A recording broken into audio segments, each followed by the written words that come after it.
Cool. So, hello and welcome to another Spring Snow Massage Peer Review Science Series edition. You want to introduce yourself? My name is John Dunbar. I was in the Marines. I was a lifeguard. I was a bouncer for a long time, so I've done some stuff with security and Can speak to safety can speak to safety. Also, everybody calls me Marshmallow, because you're nice. mostly. Cool. Yeah. What is your definition of safety? My definition of safety is having eliminated as much risk as you reasonably can for the situation you're in. What does that mean to It like a means person? like if you are walking through a park, that you're paying attention to what you're doing, not, and what the people around you, Like situational awareness? situational awareness, things like that. How you act in your own house. Do you lock your doors? Doing preventative measures, taking measures to eliminate as much of the random risk that could happen. If you've got your door locked, someone's going to have to kick it in. They can't just walk in. Okay. Things like that. Cool. Would you mind speaking to a couple of memories that you have of kind of identifying safety in like bar environments or whatever comes to Um, mind? yes, as far as bar environments, keeping safe is paying attention to the people that are in the bar around you to a certain extent.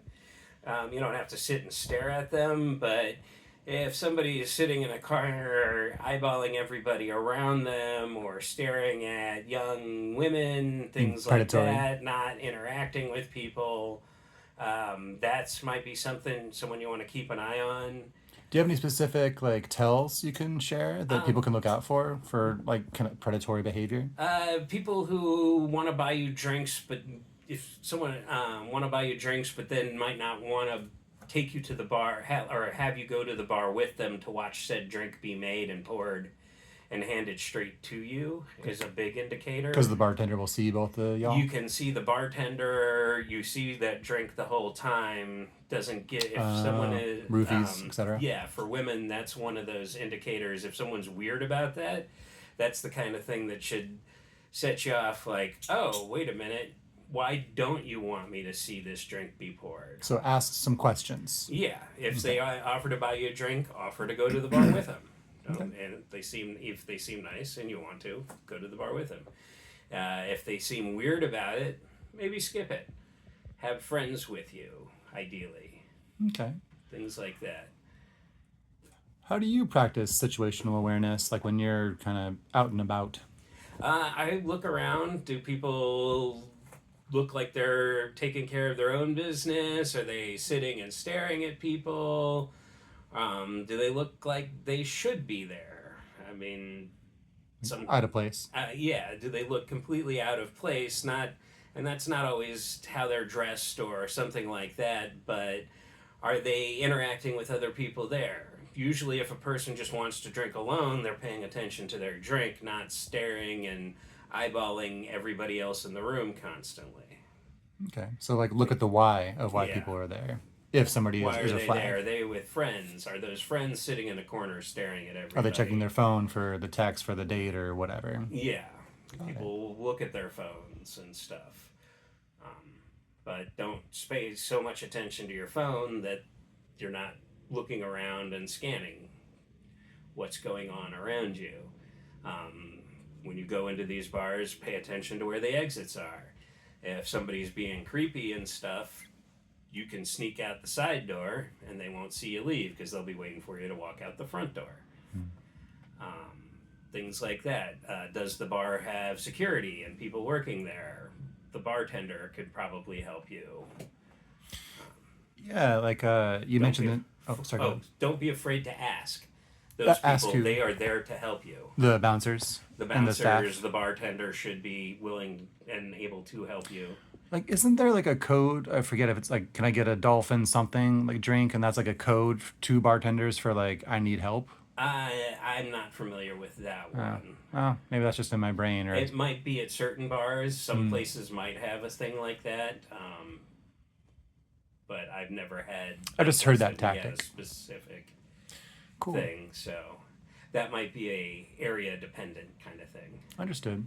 You mentioned that you had watched a little bit of the Harvard professor talk about polyvagal theory, Yes. and they made the suggestion for bouncers to kind of look at for like lack of social engagement as a tell for somebody that needs help. Yes. Like you mentioned a little bit about like somebody who's drowning is not going to be screaming because they're like drowning. Yeah. Would you mind speaking to some experiences that you lived through and kind of coming to somebody's aid when they Um, were indicating those things? One thing, if you are working in a security position, is you'll see this most often would be with women who are being either there with someone they don't want to be there with in the first place, or are being bothered by an aggressive person who is not letting them walk away, or they're not engaging with them, but this person is very much up in their personal space Like being and, possessive? yeah, not leaving them alone, even though the person is not reciprocating any of the friendliness or Would you mind stuff. like sharing a little bit of like what you look for or looked for with like body language for somebody who's like what like tells you that somebody's receiving Uh, unwanted attention? they aren't engaged. They aren't looking at them in the eyes, or they're Mm. looking away from the person. When they talk to them, they look down and kind of over to the Like side. more submissive? That kind of thing. They shrug away from the person. If two people are having a good time and like each other, they lean in together Sure. and are look Bonding. like they're both having a good time. Where if someone's not into it and not happy about it, they will be shrugging away, and not just once but repeatedly. That will happen. Would you mind speaking to, as a security professional, how you kind of interjected between a person that did want attention and somebody who didn't? You can go up to that person Which and person? what's that? Which person? You can go up to them as a both and ask, depending on you read the situation. Sometimes you go up and ask if there is a problem. Just You can ask if the just person's verbatim. bothering you. You can straight up lie if you don't think the person knows the other person at all, and say, "Oh yeah, Karen's waiting in the back for you, Susan." Anything like that. You can just tell the straight, if you're the security and the other person's obviously being a problem, you can just straight up tell them you're being creepy.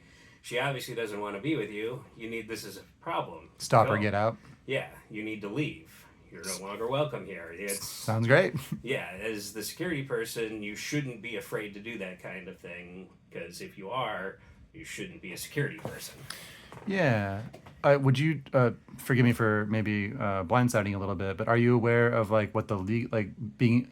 So my understanding, to be a bouncer, at least in Eugene, Oregon, you have to have like a license to be able to like legally lay hands on people within like rules of engagement for that. Are you familiar with that at all? I know some states have. That's going to depend very much on what state you're in. Sure. I have not worked security in Eugene, so I don't know what the parameters for Oregon Like the escalation. are.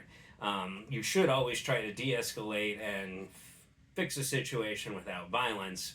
That's not always possible. Sometimes there's already violence happening by the time you have to interject. Yeah. So I know where I was working primarily in North Carolina, there were no licenses needed, and you had a lot more legal protections if you were working for that place. You couldn't just hurt somebody, but Without you provocation. could use force to remove them from the bar. Sure. A reasonable force is usually what is the law states. So Yeah. if Concur. someone has hurt somebody and committed a crime, you can use reasonable force in Oregon to detain them. What reasonable force is something you're going to have to be able to explain and have another person say, yes, that's reasonable. Understood. Kicking someone till they can't get up is not going to be reasonable. Holding someone's arm behind the back and up against a wall, probably a lot more reasonable. Agreed. Huh. Things that you should also realize if you are working security, if you have to put someone in a headlock, the way you do that shouldn't choke them out, ideally. Yep. Where you get an arm up next to their head and then you grab their head in one arm, it takes away their ability to do certain things. It's safer for you. It's safer for them. Like a submission hold or what have you. Yeah, Like you're not going to be cutting off their air supply like or that. blood supply. Or It blood just supply. takes 8 seconds for the brain to be starved. Yep. Yeah. Again, forgive me if I'm blindsiding you. I just remember that I asked the clinical researcher to give advice to you, the bouncer. Do you have any advice that you would give to like a therapist or somebody who deals with like the after effects of like not safety? Like how you would, like, what advice would you give them to like help somebody who was repairing some feeling unsafe? I personally have that say they should recommend have that person engage in some activities that might let them take that power back that was taken away from them when they were made a victim, when someone attacked them. Solid. Like going to a gun range or martial arts or Martial arts, you're gonna have to know yourself and do some self-reflection, but are you comfortable, yeah, and be comfortable with what you do, but then learn how to do it. If you aren't comfortable with a weapon, take some basic safety self-defense classes on how to break holds, how to, if someone comes up behind you or grabs you, simple ways to do that, easy strikes that you can make some space and then run away.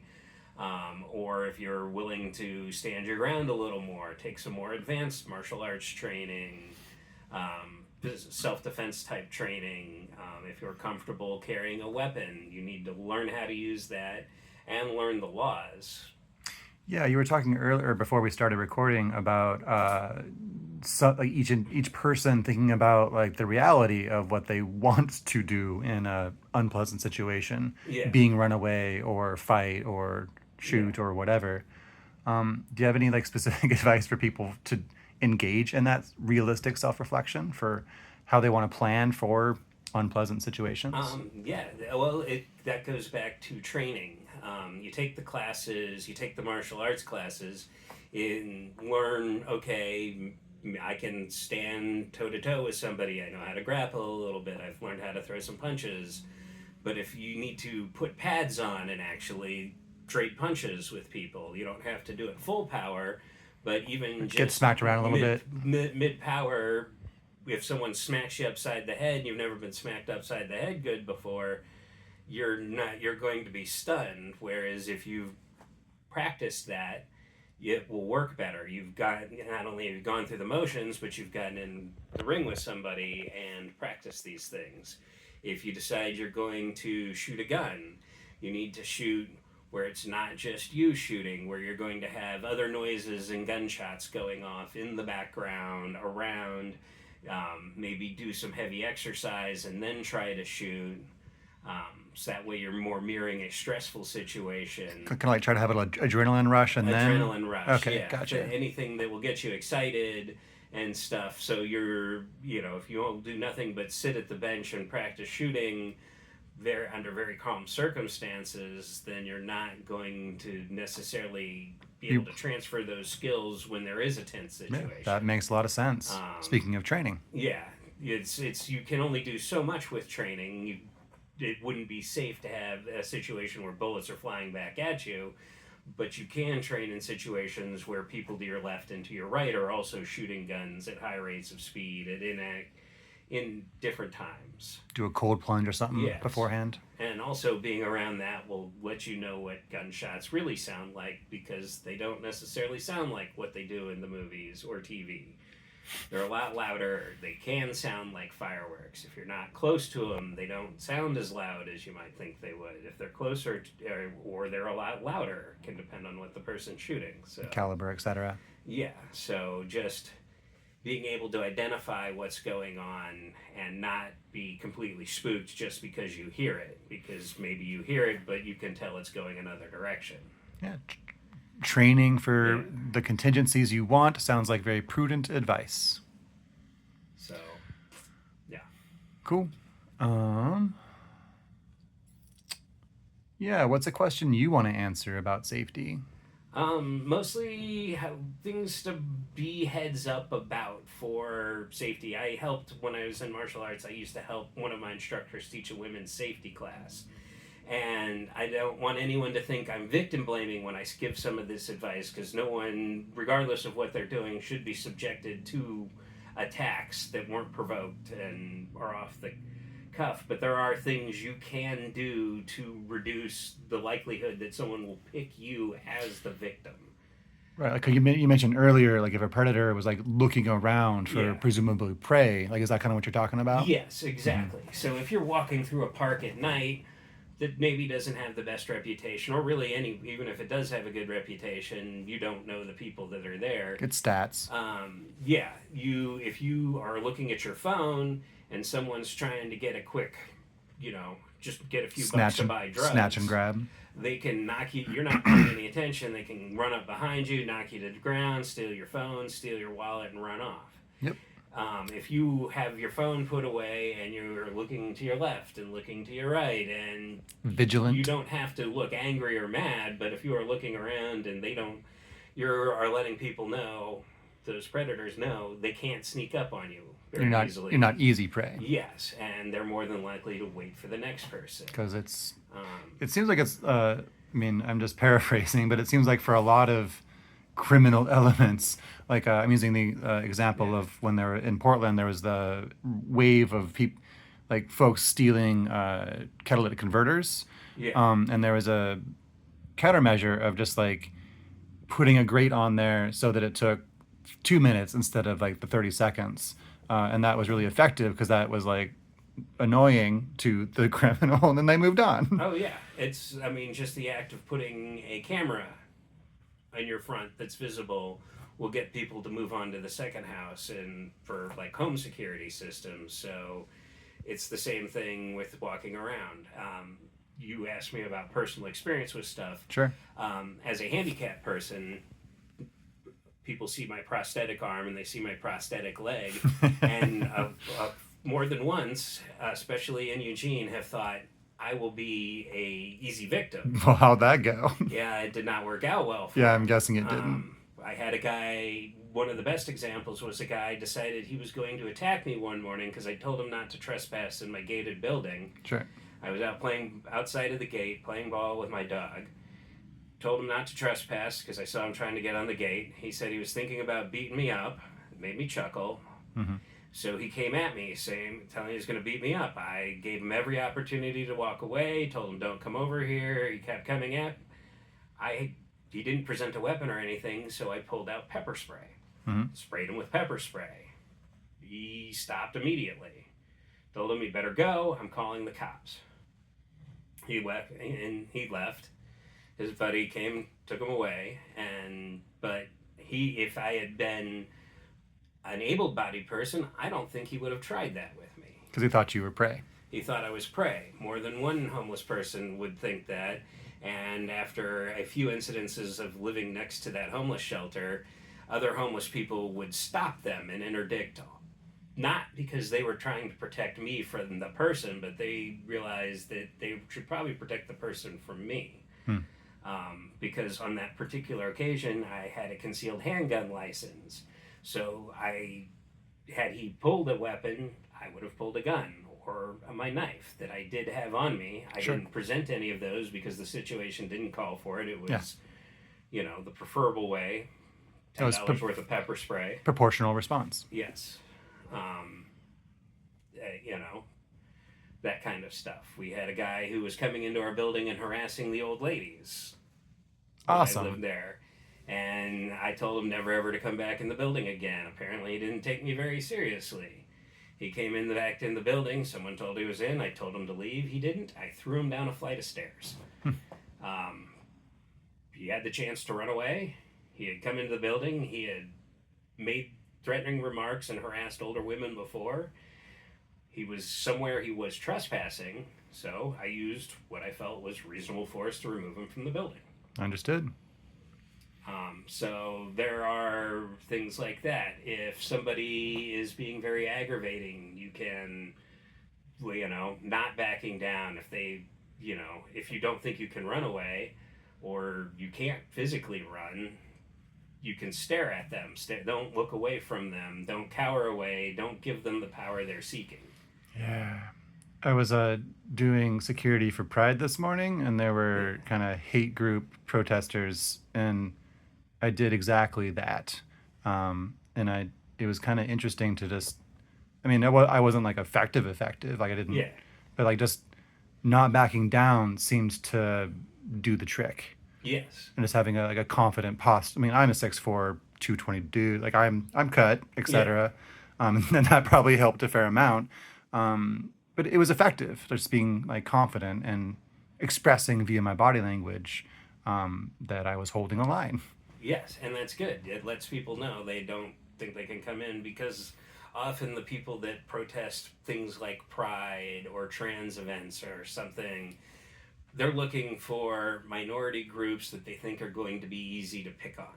Yep, It's usually about less about their actual hate and more about a way for them to make it feel better on the inside. And that was my assessment as well. um, they can't worry about impressing these other people that are in these groups, and they feed off of each other. Yeah. So I've known a few from bars I worked in, ex skinheads and stuff, and they have that pack mentality and stuff because they came from an area often where they were victimized or being picked on, and that was the one way they could get into a group that gave them that feeling of power and gave them the feeling of safety. Yeah. Would you be I mean, like I kind of assume this about you. Like, how much do you respect uh, like violence, like as a tool? It's a tool that it's only needs to be pulled out. It should only be pulled out when necessary. Um, when I was a bouncer, if the situation allowed it, I would spend an hour talking someone out of the bar instead of just dragging them out of the bar in five It, minutes. I mean, That's not it's always, laborious. yeah, that's not always an option, but it is the best option because, yeah, especially in group settings where you have a lot of people and crowd settings, if violence breaks out, often it ignites more violence in other pockets Yep. where friends get involved or people think one person was right and one person wasn't, or people see it a different way. Turns into a riot. Everybody's blood starts boiling, and I've had to deal with that as working security, where you throw some people out and you have to go deal with the hot spots, and sometimes, usually at that point, you're not as nice anymore. It's more projecting power to make these people go over and be there, and these other people separate. It's like And triage in a yeah, certain way. you're putting out the fires that are now going, or you've put out the main fire. Now you've got to stop all the sparks from starting more fires. And let peace reign. Yeah, so when you're doing stuff like that, unless violence has already broken out, you shouldn't go straight to it. Awesome. But it sometimes, whether we want it to or not, in an ideal world, it would never be necessary. Sometimes it is. Sometimes people just attack. Sometimes people initiate the violence in the first place. Yep. Humans are animals, Yeah. indeed. Cool. What else? So we're already kind of past our 20-minute mark. What else do you want to? What else do you want to share, if anything? Safety on the road. Oh, okay. From a security standpoint, Like road rage. road rage, Like that's people dangerous. following you. Yeah. Don't try to not engage. If somebody's slamming on the brakes, try pulling over if they're going to pull over and insist, or try tailgating you. If they're going to ride your bumper, drive to a police station or a very public spot. Then you have witnesses. Yeah, I got to admit, like I watch the TikToks, and Yeah. I follow a lot of medical professionals, and a lot of them talk about like how much of the ER is from road rage incidents. Oh, well, everyone, they don't have to look people in the face in their car, so people who might not normally engage in situations like that, little guys or little girls that are 5 foot nothing, Hmm. now they're behind 4,000 feet of steel or 4,000 pounds of steel, and you can't see them. They will let those aggravations out that often have nothing to do with you, or you made some accident or minor slip up that gives them a situation to, a reason to let that anger out and direct it at you.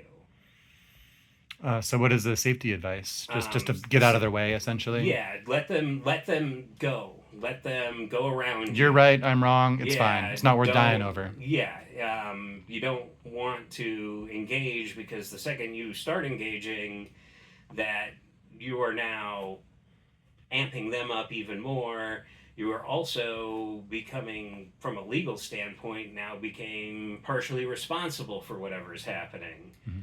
Um, Aggravated assault with a deadly weapon being yeah, vehicular manslaughter. if they're slamming on their brakes in front of you, try to stop. But if you can't, don't. That's where things like road cams and things like that come in handy. Mhm. But one thing that happens that I've had is people try and follow me. Yeah. What's your advice for getting out of that? Let them drive as close to you as they want. If they run into you or bump you, you don't necessarily have to stop if you don't feel safe.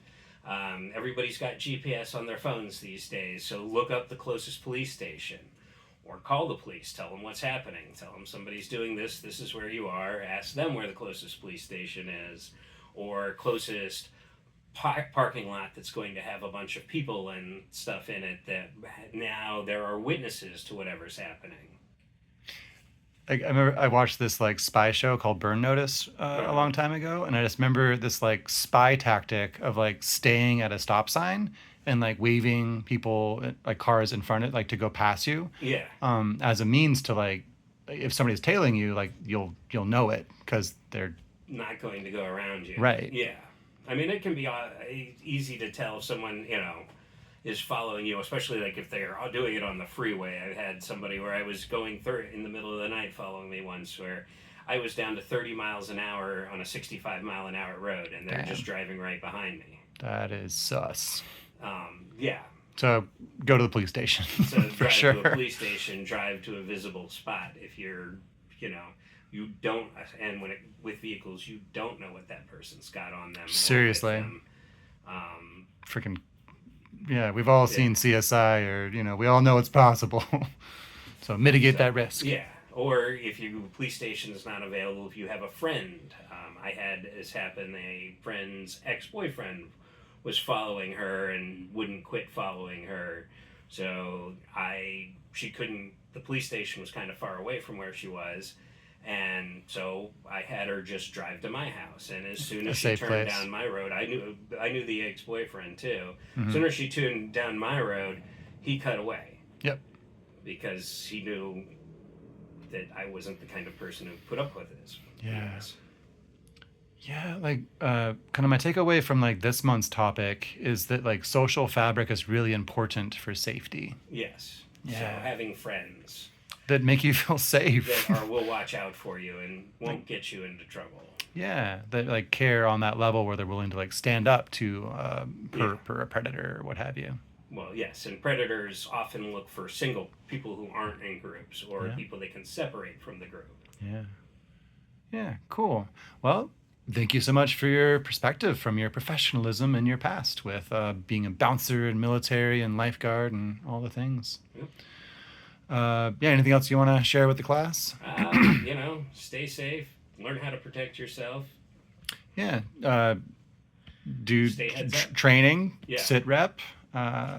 Don't be an idiot. Yeah, don't pretty don't much. don't engage with idiots. Yep. Cool. All right. Well, thank you so much, John, and see you around. All right. Thank you.